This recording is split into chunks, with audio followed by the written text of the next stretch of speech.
Alice's Adventures in Wonderland, Chapter 7. A Mad Tea Party. There was a table set out under a tree in front of the house, and the March Hare and the Hatter were having tea at it. A dormouse was sitting between them, fast asleep, and the other two were using it as a cushion, resting their elbows on it and talking over its head. "Very uncomfortable for the dormouse," thought Alice. "only, as it's asleep, I suppose it doesn't mind."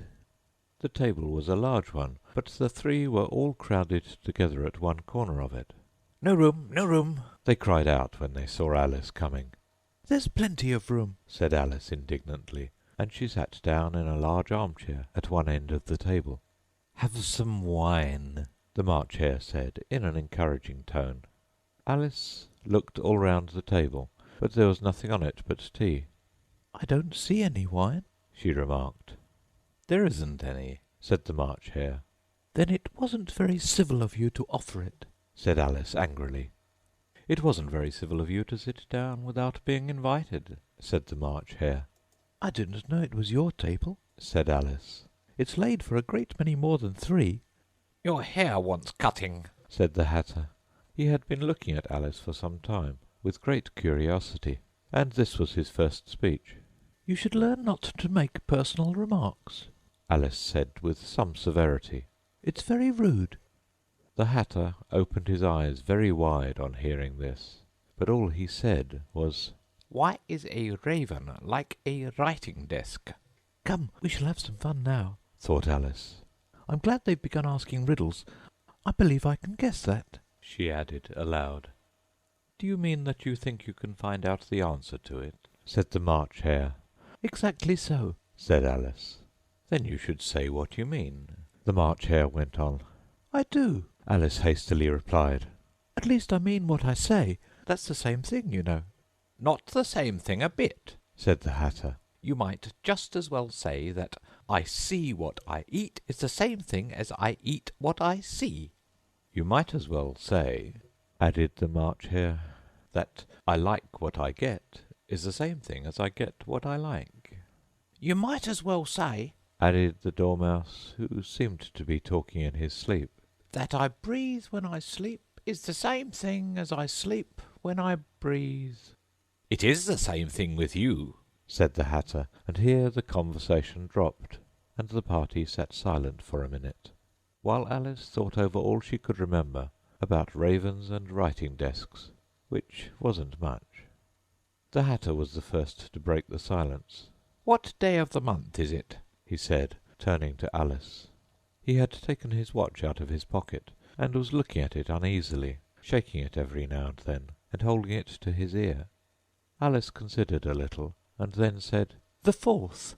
"2 days wrong," sighed the Hatter. "I told you butter wouldn't suit the works," he added, looking angrily at the March Hare. "It was the best butter," the March Hare meekly replied.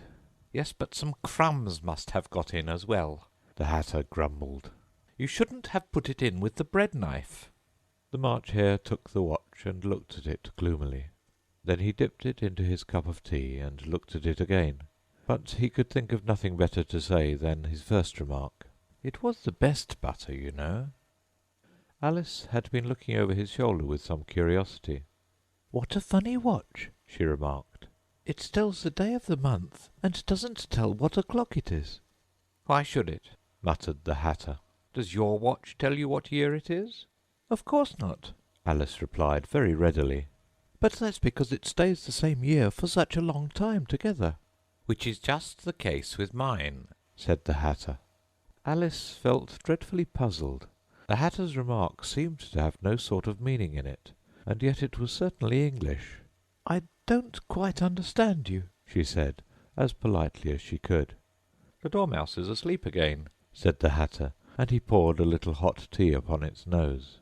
The Dormouse shook its head impatiently, and said without opening its eyes, Of course, just what I was going to remark myself." "Have you guessed the riddle yet?" the Hatter said, turning to Alice again. "No, I give it up," Alice replied. "What's the answer?" "I haven't the slightest idea," said the Hatter. "Nor I," said the March Hare. Alice sighed wearily. "I do think you might do something better with the time," she said, "than waste it in asking riddles that have no answers." If you knew time as well as I do, said the Hatter, you wouldn't talk about wasting it. It's him. "I don't know what you mean," said Alice. Of course you don't, the Hatter said, tossing his head contemptuously. I dare say you never even spoke to time. "Perhaps not," Alice cautiously replied. "but I know I have to beat time when I learn music." Ah, that accounts for it, said the Hatter. He won't stand beating. Now, if you only kept on good terms with him, he'd do almost anything you liked with the clock. For instance, suppose it were 9 o'clock in the morning, just time to begin lessons. You'd only have to whisper a hint to time, and round goes the clock in a twinkling. 1:30, time for dinner. I only wish it was, the March Hare said to itself in a whisper. "That would be grand, certainly," said Alice thoughtfully. "but then I shouldn't be hungry for it, you know." Not at first, perhaps, said the Hatter. But you could keep it to 1:30 as long as you liked. "Is that the way you manage?" Alice asked. The Hatter shook his head mournfully.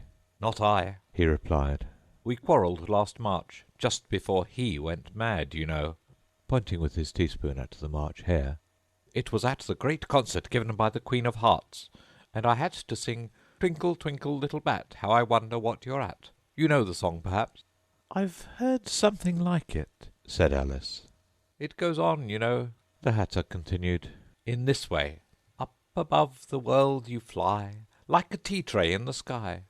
Twinkle, twinkle. Here the Dormouse shook itself and began singing in its sleep. Twinkle, twinkle, twinkle, twinkle, and went on so long that they had to pinch it to make it stop.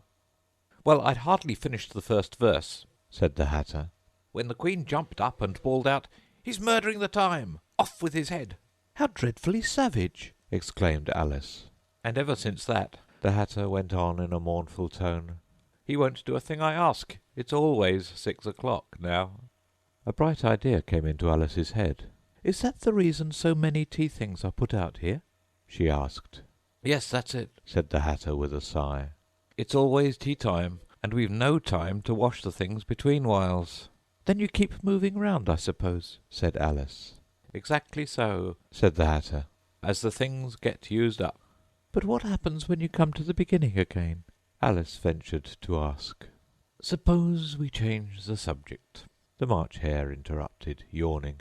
"I'm getting tired of this. I vote the young lady tells us a story." "I'm afraid I don't know one," said Alice, rather alarmed at the proposal. "Then the Dormouse shall," they both cried. "Wake up, Dormouse!" And they pinched it on both sides at once. The Dormouse slowly opened his eyes. "I wasn't asleep," he said in a hoarse, feeble voice. "I heard every word you fellows were saying." "Tell us a story," said the March Hare. "Yes, please do," pleaded Alice. "And be quick about it," added the Hatter, "or you'll be asleep again before it's done." "Once upon a time there were 3 little sisters," the Dormouse began in a great hurry, "and their names were Elsie, Lacie, and Tilly, and they lived at the bottom of a well." "What did they live on?" said Alice, who always took a great interest in questions of eating and drinking. "They lived on treacle," said the Dormouse, after thinking a minute or two. "They couldn't have done that, you know," Alice gently remarked. "They'd have been ill." "So they were," said the Dormouse. "very ill." Alice tried to fancy to herself what such an extraordinary way of living would be like, but it puzzled her too much, so she went on, "But why did they live at the bottom of a well?" "Take some more tea," the March Hare said to Alice, very earnestly. "I've had nothing yet," Alice replied in an offended tone. "so I can't take more." "You mean you can't take less," said the Hatter. "It's very easy to take more than nothing." "Nobody asked your opinion," said Alice. "Who's making personal remarks now?" the Hatter asked triumphantly. Alice did not quite know what to say to this, so she helped herself to some tea and bread and butter, and then turned to the Dormouse and repeated her question. "Why did they live at the bottom of a well?" The Dormouse again took a minute or two to think about it, and then said, "It was a treacle well." There's no such thing." Alice was beginning very angrily, but the Hatter and the March Hare went, "Shh, shh!" and the Dormouse sulkily remarked, "If you can't be civil, you'd better finish the story for yourself." "No, please go on," Alice said very humbly. "I won't interrupt again. I dare say there may be one." "One indeed!" said the Dormouse indignantly. However, he consented to go on. "And so, these three little sisters, they were learning to draw, you know." "What did they draw?" said Alice, quite forgetting her promise. "Treacle," said the Dormouse, without considering at all this time. "I want a clean cup," interrupted the Hatter. "Let's all move one place on." He moved on as he spoke, and the Dormouse followed him. The March Hare moved into the Dormouse's place, and Alice, rather unwillingly, took the place of the March Hare. The Hatter was the only one who got any advantage from the change, and Alice was a good deal worse off than before, as the March Hare had just upset the milk jug into his plate. Alice did not wish to offend the Dormouse again, so she began very cautiously. "But I don't understand. Where did they draw the treacle from?" "You can draw water out of a water well, said the Hatter. so I should think you could draw a treacle out of a treacle well. Eh, stupid?" "But they were in the well." Alice said to the Dormouse, not choosing to notice this last remark. "Of course they were," said the Dormouse. "well in." This answer so confused poor Alice that she let the Dormouse go on for some time without interrupting it. "They were learning to draw," The Dormouse went on, yawning and rubbing its eyes, for it was getting very sleepy. "and they drew all manner of things, everything that begins with an M." "Why with an M?" said Alice. "Why not?" said the March Hare. Alice was silent. The Dormouse had closed its eyes by this time, and was going off into a doze, but on being pinched by the Hatter it woke up again with a little shriek, and went on, "That begins with an M, such as mousetraps, and the moon, and memory, and muchness. You know, you say things are much of a muchness. Did you ever see such a thing as a drawing of a muchness?" "Really, now you ask me," said Alice, very much confused. "I don't think—" "Then you shouldn't talk," said the Hatter. This piece of rudeness was more than Alice could bear. She got up in great disgust and walked off. The Dormouse fell asleep instantly, and neither of the others took the least notice of her going, though she looked back once or twice, half hoping that they would call after her. The last time she saw them, they were trying to put the Dormouse into the teapot. "At any rate, I'll never go there again," said Alice, as she picked her way through the wood. "It's the stupidest tea-party I ever was at in all my life." Just as she said this, she noticed that one of the trees had a door leading right into it. "That's very curious," she thought. "but everything's curious today. I think I may as well go in at once." And in she went. Once more she found herself in the long hall, and close to the little glass table. "Now I'll manage better this time," she said to herself, and began by taking the little golden key and unlocking the door that led into the garden. Then she went to work nibbling at the mushroom. She had kept a piece of it in her pocket, till she was about a foot high. Then she walked down the little passage, and then she found herself at last in the beautiful garden, among the bright flower-beds and the cool fountains. The end of Chapter 7 of Alice's Adventures in Wonderland. Chapter 8. The Queen's Croquet Ground. A large rose-tree stood near the entrance of the garden. The roses growing on it were white, but there were 3 gardeners at it, busily painting them red. Alice thought this a very curious thing, and she went nearer to watch them, and just as she came up to them she heard one of them say, "Look out now, Five. Don't go splashing paint over me like that." "I couldn't help it," said Five in a sulky tone. "Seven jogged my elbow." On which Seven looked up and said, "That's right, Five. Always lay the blame on others." "You'd better not talk," said Five. "I heard the Queen say only yesterday you deserved to be beheaded." "What for?" said the one who had spoken first. "That's none of your business, too," said Seven. "Yes, it is his business," said Five. "and I'll tell him it was for bringing the cook tulip roots instead of onions." Seven flung down his brush, and had just begun, "Well, of all the unjust things." when his eye chanced to fall upon Alice as she stood watching them, and he checked himself suddenly. The others looked round also, and all of them bowed low. "Would you tell me," said Alice, a little timidly, "why you're painting those roses?" 5 and 7 said nothing, but looked at 2. 2 began in a low voice. "Why, the fact is, you see, miss, this here ought to have been a red rose tree, and we put a white one in by mistake, and if the Queen was to find it out, we should all have our heads cut off, you know. So you see, miss, we're doing our best, afore she comes, to—" At this moment 5, who had been anxiously looking across the garden, called out, "The Queen! The Queen!" and the 3 gardeners instantly threw themselves flat upon their faces. There was a sound of many footsteps, and Alice looked round, eager to see the Queen. First came 10 soldiers carrying clubs. These were all shaped like the 3 gardeners, oblong and flat, with their hands and feet at the corners. Next the 10 courtiers. These were ornamented all over with diamonds, and walked 2 and 2, as the soldiers did. After these came the royal children. There were 10 of them, and the little dears came jumping merrily along, hand in hand, in couples. They were all ornamented with hearts. Next came the guests, mostly kings and queens, and among them Alice recognized the White Rabbit. It was talking in a hurried, nervous manner, smiling at everything that was said, and went by without noticing her. Then followed the Knave of Hearts, carrying the king's crown on a crimson velvet cushion. And last of all this grand procession came the King and Queen of Hearts.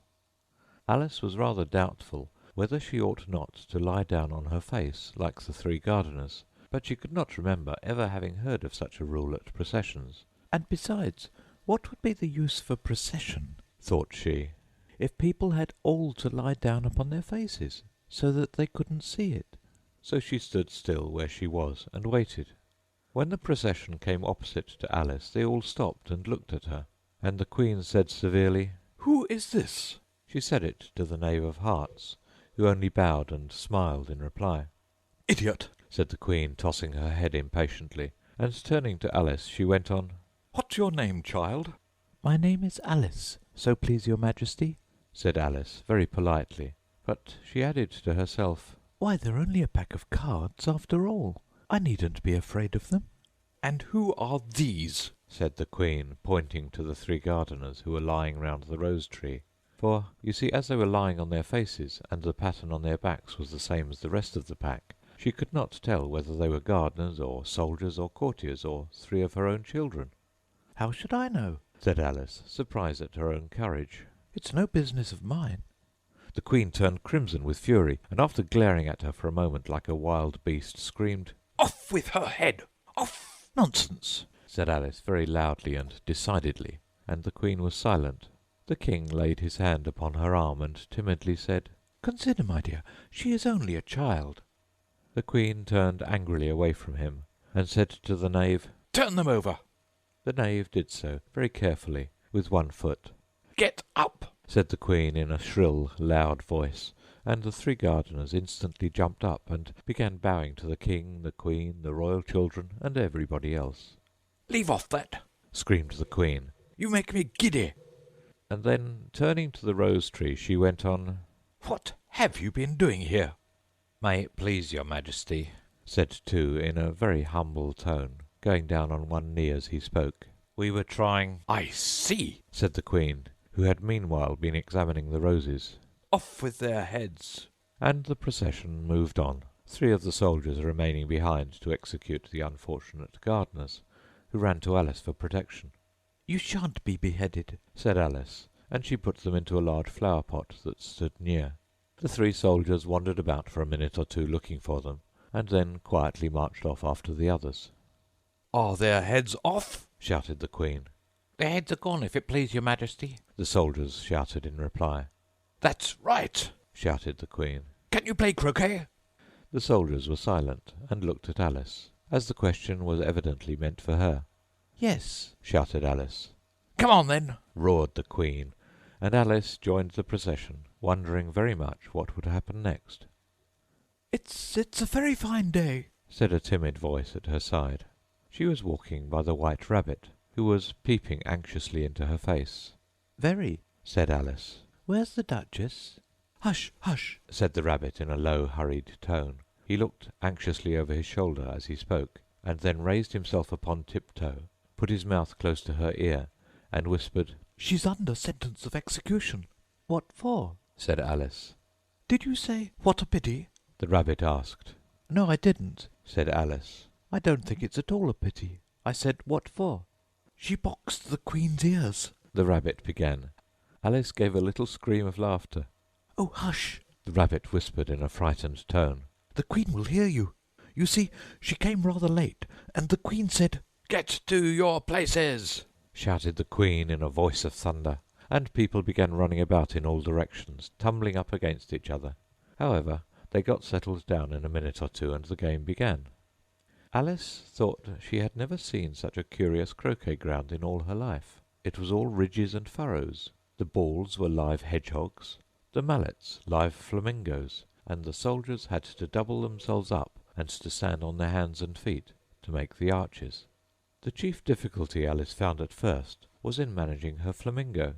She succeeded in getting its body tucked away comfortably enough under her arm, with its legs hanging down, but generally, just as she had got its neck nicely straightened out, and was going to give the hedgehog a blow with its head, it would twist itself round and look up into her face with such a puzzled expression that she could not help bursting out laughing. And when she had got its head down and was going to begin again, it was very provoking to find that the hedgehog had unrolled itself and was in the act of crawling away. Besides all this, there was generally a ridge or furrow in the way wherever she wanted to send the hedgehog to, and as the doubled-up soldiers were always getting up and walking off to other parts of the ground, Alice soon came to the conclusion that it was a very difficult game indeed. The players all played at once without waiting for turns, quarrelling all the while, and fighting for the hedgehogs, and in a very short time the Queen was in a furious passion and went stamping about and shouting, "Off with his head!" or "Off with her head!" about once in a minute. Alice began to feel very uneasy. To be sure, she had not as yet had any dispute with the Queen, but she knew that it might happen any minute. "And then," Thought she, "what would become of me? They're dreadfully fond of beheading people here. The great wonder is that there's anyone left alive." she was looking about for some way of escape, and wondering whether she could get away without being seen, when she noticed a curious appearance in the air. It puzzled her very much at first, but after watching it a minute or two she made it out to be a grin, and she said to herself, "It's the Cheshire Cat. Now I shall have somebody to talk to." "How are you getting on?" said the cat, as soon as there was mouth enough for it to speak with. Alice waited till the eyes appeared, and then nodded. "It's no use speaking to it," she thought, "till its ears have come, or at least one of them." In another minute the whole head appeared, and then Alice put down her flamingo and began an account of the game, feeling very glad she had someone to listen to her. The cat seemed to think that there was enough of it now in sight, and no more of it appeared. "I don't think they play at all fairly," Alice began in rather a complaining tone. "and they all quarrel so dreadfully one can't hear oneself speak. And they don't seem to have any rules in particular. At least, if there are, nobody attends to them, and you've no idea how confusing it is, all the things being alive. For instance, there's the arch I've got to go through next, walking around at the other end of the ground. And I should have croqueted the Queen's hedgehog just now, only it ran away when it saw mine coming." "How do you like the Queen?" said the cat in a low voice. "Not at all," said Alice. "She's so extremely—" Just then she noticed that the Queen was close behind her, listening, so she went on, "likely to win, that it's hardly worth while finishing the game." The Queen smiled and passed on. "Who are you talking to?" said the King, going up to Alice and looking at the cat's head with great curiosity. "It's a friend of mine, a Cheshire Cat," said Alice. "Allow me to introduce it." "I don't like the look of it at all," said the King. "However, it may kiss my hand if it likes." "I'd rather not," the cat remarked. "Don't be impertinent," said the King. "and don't look at me like that."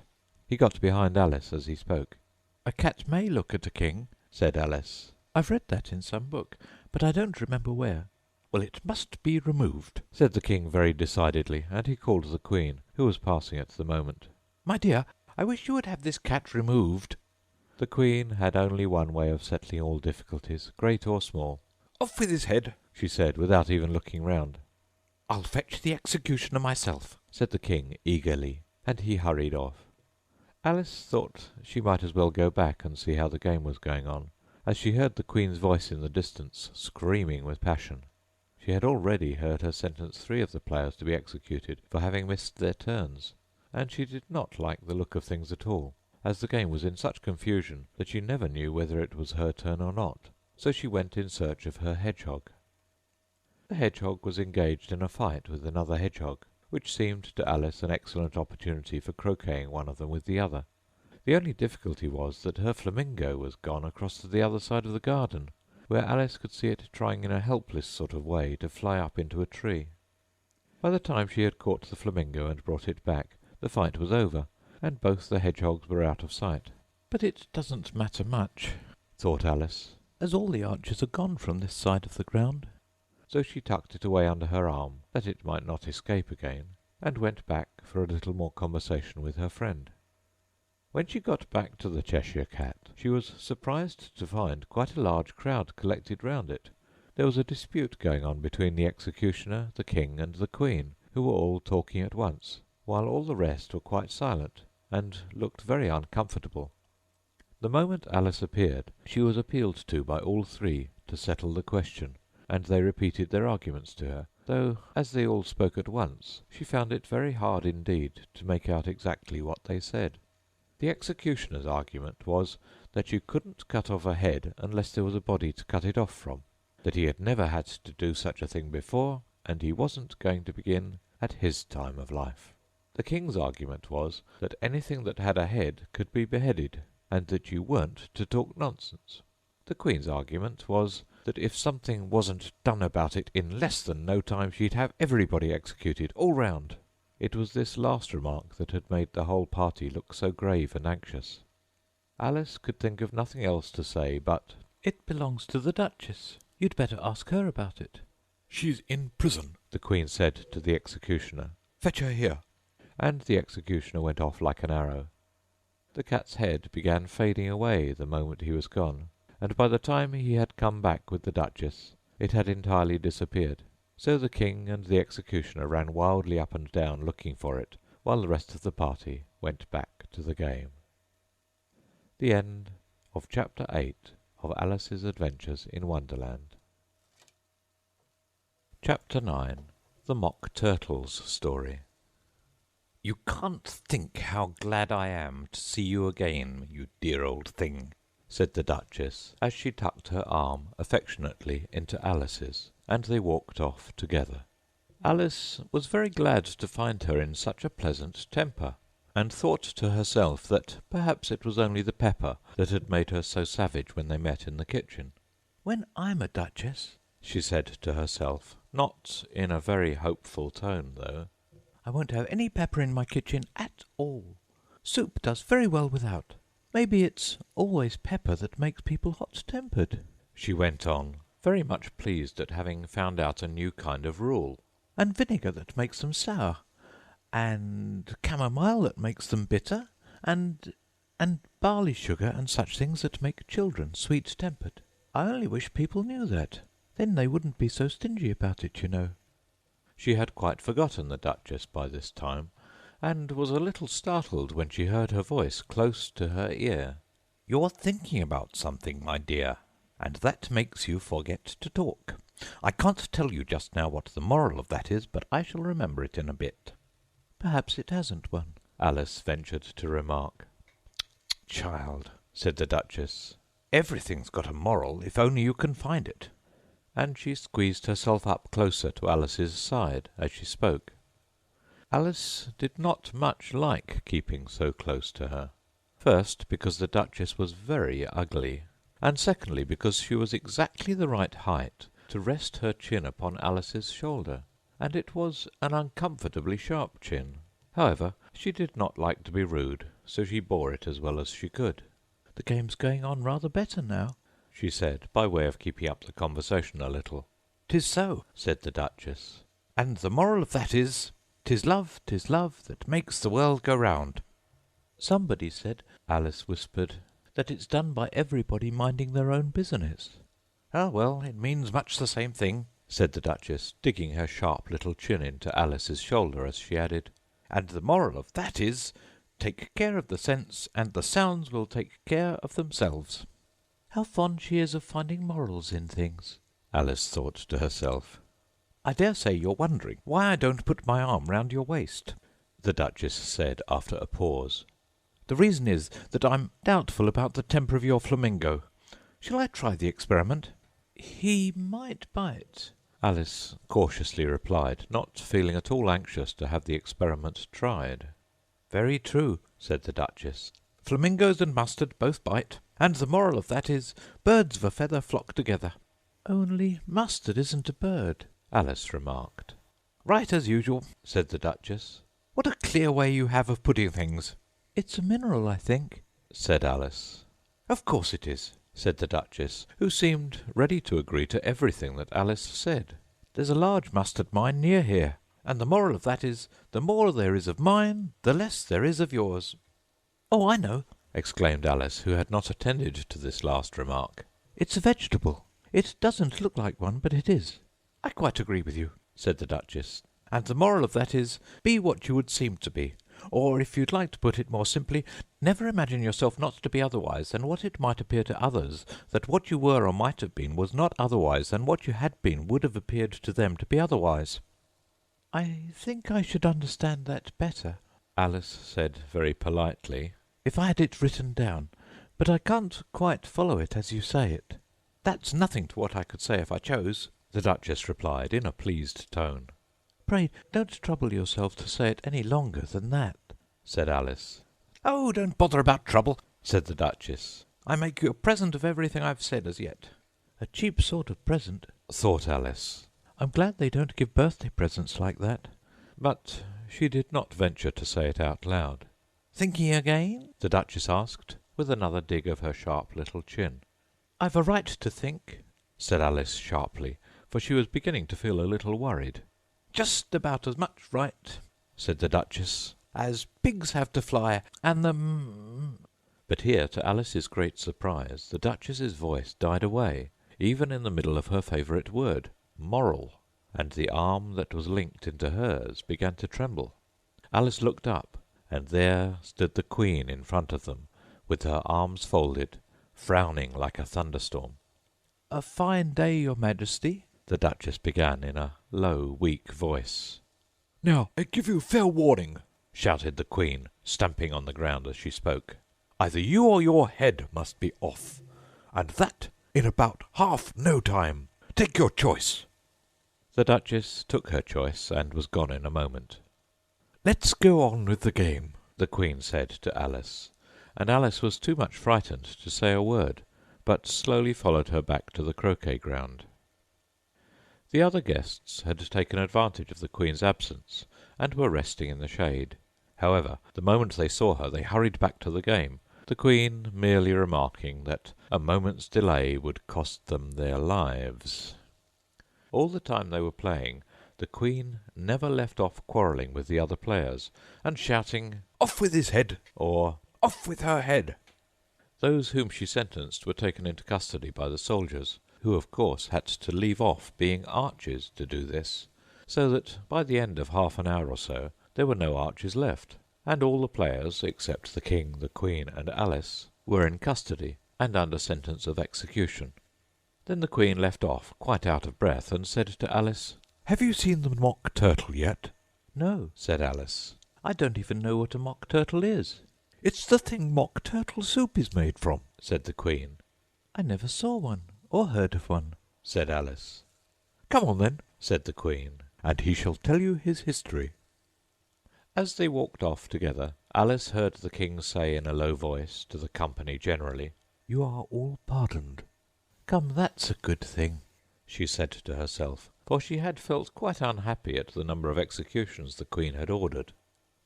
They very soon came upon a Gryphon, lying fast asleep in the sun. If you don't know what a Gryphon is, look at the picture.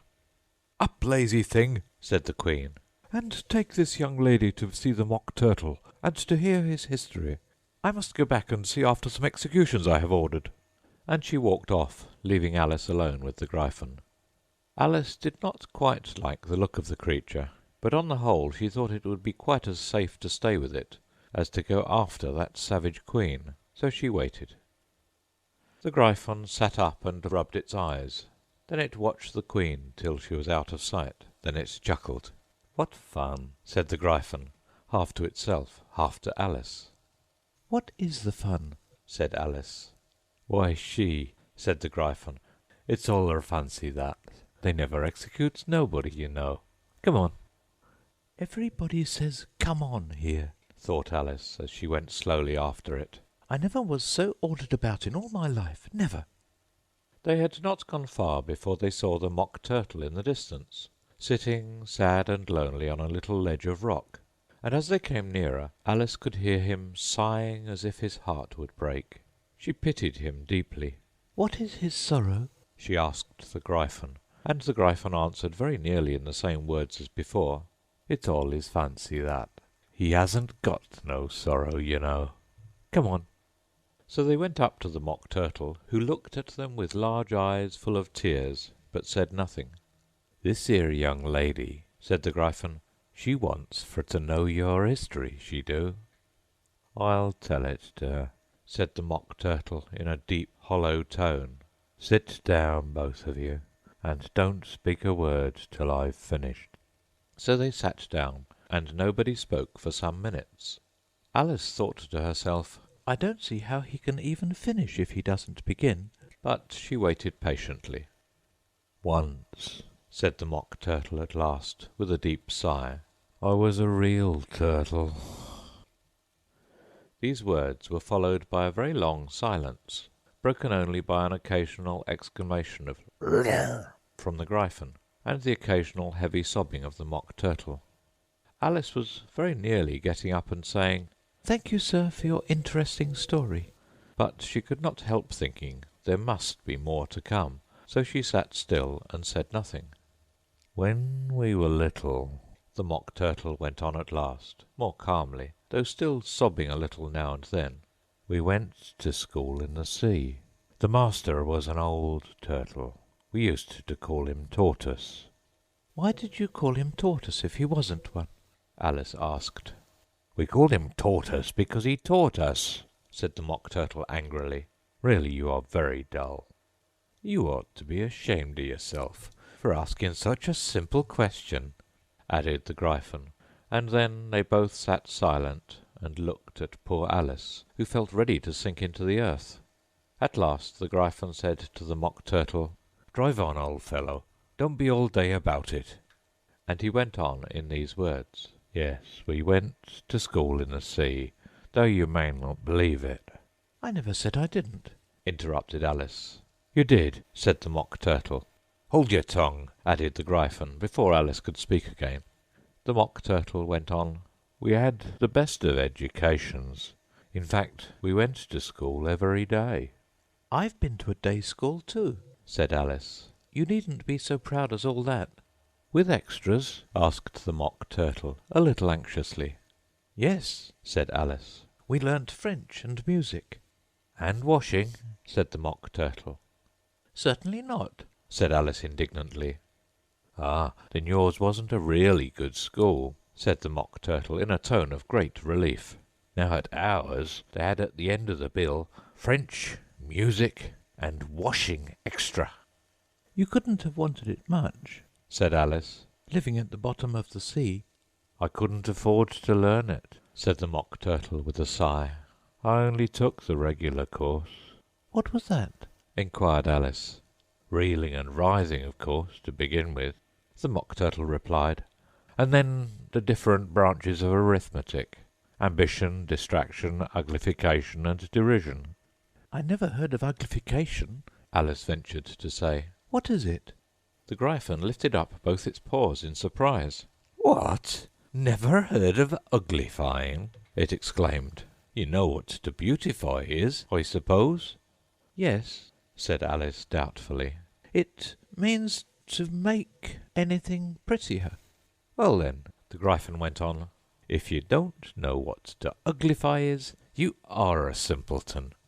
Alice did not feel encouraged to ask any more questions about it, So she turned to the Mock Turtle and said, "What else had you to learn?"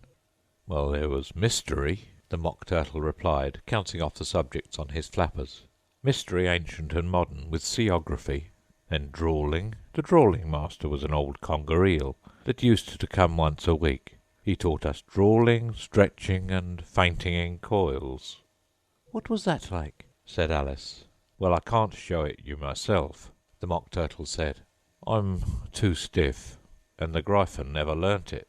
"Hadn't time," said the Gryphon. "I went to the classics master, though. He was an old crab, he was." "I never went to him," the Mock Turtle said with a sigh. "He taught laughing and grief, they used to say." "So he did, so he did," said the Gryphon, sighing in his turn, and both creatures hid their faces in their paws. "And how many hours a day did you do lessons?" said Alice, in a hurry to change the subject. 10 hours the first day, 9 the next, and so on," said the Mock Turtle. "What a curious plan!" exclaimed Alice. "That's the reason they're called lessons," the Gryphon remarked, "because they lessen from day to day." This was quite a new idea to Alice, and she thought it over a little before she made her next remark. "Then the 11th day must have been a holiday." "Of course it was," said the Mock Turtle. "And how did you manage on the 12th?" Alice went on eagerly. "That's enough about lessons," the Gryphon interrupted in a very decided tone. "Tell her something about the games now." The end of Chapter 9 of Alice's Adventures in Wonderland by Lewis Carroll.